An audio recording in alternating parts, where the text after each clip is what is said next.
What you are about to see will change how you think about real estate, stocks, and financial freedom forever. At this exact moment, your money is either building your future or funding someone else's. Most people never see the system working against them. They work, earn, and still fall behind without knowing why. Here's what most people don't realize.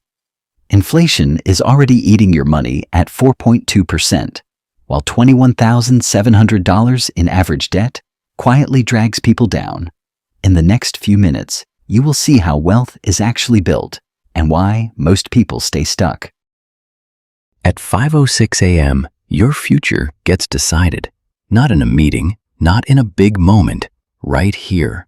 Your alarm dies, your room is dark, air thick, coffee cold.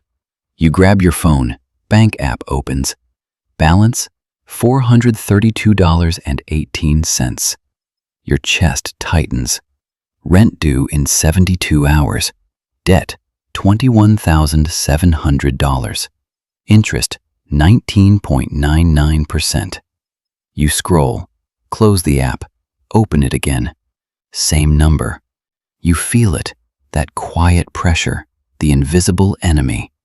Inflation at 4.2%, prices rising, your effort shrinking. Here's the part no one tells you. You are not losing because you are lazy. You are losing because you are playing the wrong game. And today, you're about to see it. Two paths, real estate, stocks. One multiplies money fast, but demands control. One grows quietly, but demands time. Both can free you. Both can trap you. But here's the catch. Most people choose wrong, not because of math, because of what they believe. Stay with me, because in the next few minutes, you will see the exact move that separates the stuck from the free. And it starts with something that sounds backwards. You are 25. First real income, first taste of freedom. Phone buzzes, credit approved, $5,000. You smile. Shoes, $180. Headphones, $220. Food, $19.99 plus fees. It feels small. It is not. End of the month. Balance, $1,240. Interest hits. Now, $1,488. You didn't spend money. You borrowed from your future. Now you might be thinking, I'll invest and outgrow it. No, this is where it flips. Stop investing. Yes, stop. Because here's what most people don't realize. You cannot build wealth on a broken base. You need a buffer. $1,000, cash, untouchable, not for growth, for survival. Flat tire, $300. Doctor visit, $600. Without cash, you swipe, and the cycle resets.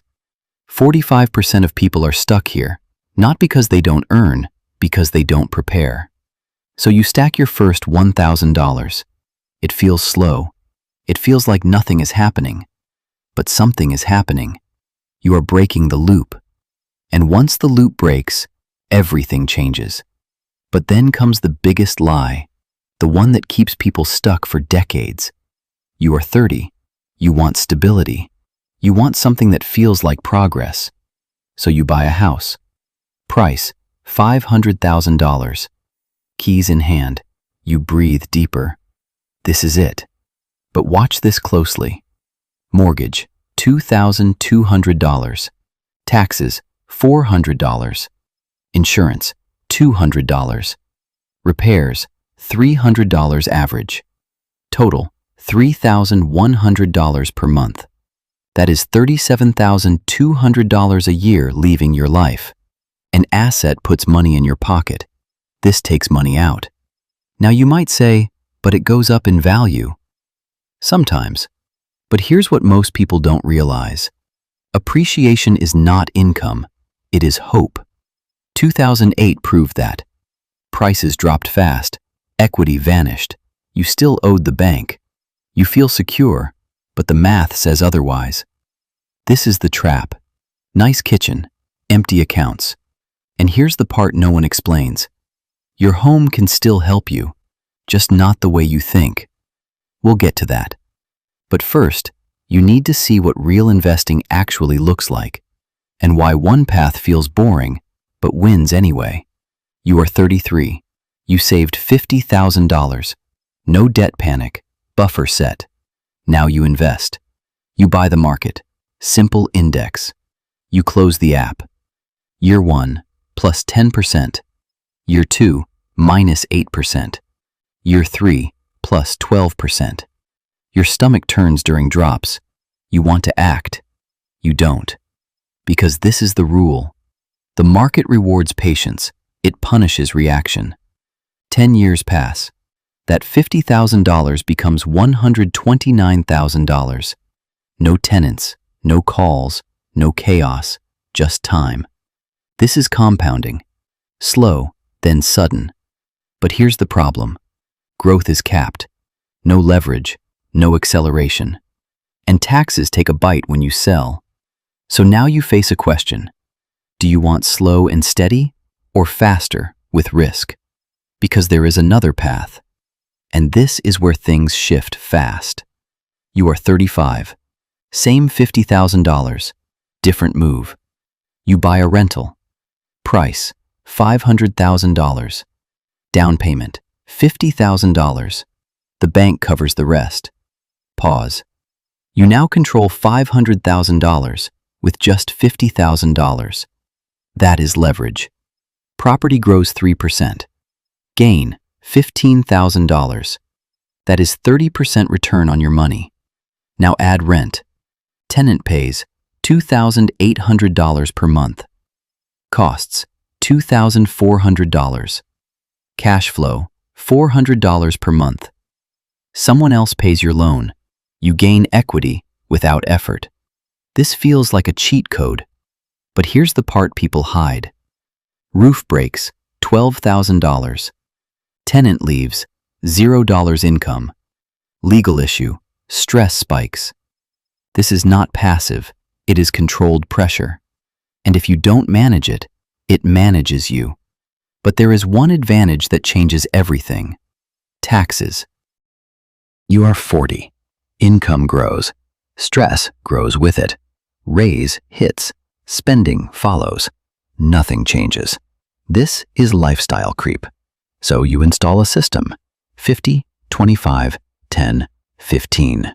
50% needs, 25% wants, 10% buffer, 15% investing. Automatic, no thinking. Because here's what most people don't realize. Discipline fails. Systems don't. Money moves before you see it. You invest every month. Stocks grow quietly. Real estate builds leverage. Now something clicks. You are no longer reacting, you are directing. 1 hour per month. Check numbers, adjust, move on. But there is still one leak. Taxes. And if you don't fix it, it will eat your gains slowly. You are 45. Your property is now $700,000. Profit, $200,000. You sell. Tax hits, $40,000 plus. Gone. Or you use a 1031 exchange. You roll the full profit into a bigger deal. No tax today. You repeat. Again. Again. Your wealth compounds without interruption. And then something bigger happens. At death, values reset. Tax erased. This is how wealth lasts. Now compare that to stocks. You sell, you pay. Different rules. This is why the wealthy don't choose one. They combine both. But even with the perfect plan, most people still fail. Not because of money, because of behavior. You are 50. Market drops 20%. Your account shrinks.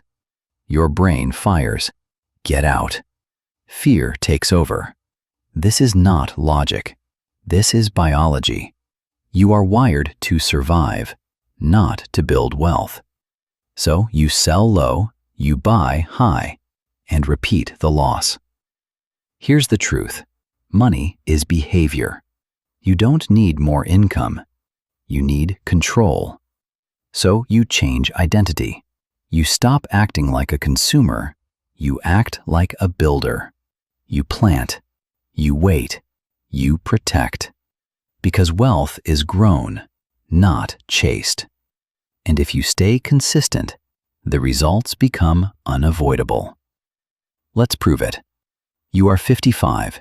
You look back.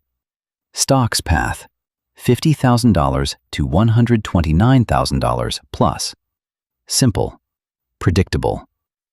Real estate path, $50,000 to control of $1 million plus assets. Complex. Powerful. Both worked because you stayed in the game. Not perfect, just consistent. Now bills don't control you. Your money works, even when you don't. This is freedom.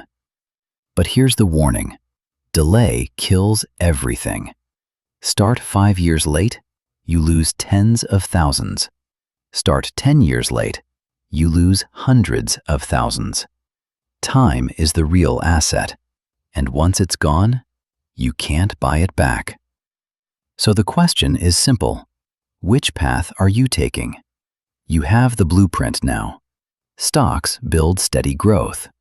Real estate builds leveraged growth. Which one wins? The one you actually start. The one you stick with when it gets boring or stressful. Because the invisible enemy is still there, waiting for you to scroll. Forget. Delay. Don't. Start now. Build your $1,000 buffer. Automate your first $100 investment. No debate. If this hit you, act on it. Like this video so more people break out of this trap. Subscribe if you are serious about building real wealth, not just looking rich. And comment below. Stocks or real estate? Where are you starting? Say it, because once you say it, you move. And once you move, everything changes. Disclaimer: this content is for educational and entertainment purposes only. It is not financial advice. Investing involves risk, including loss of capital. Real estate and stock performance vary.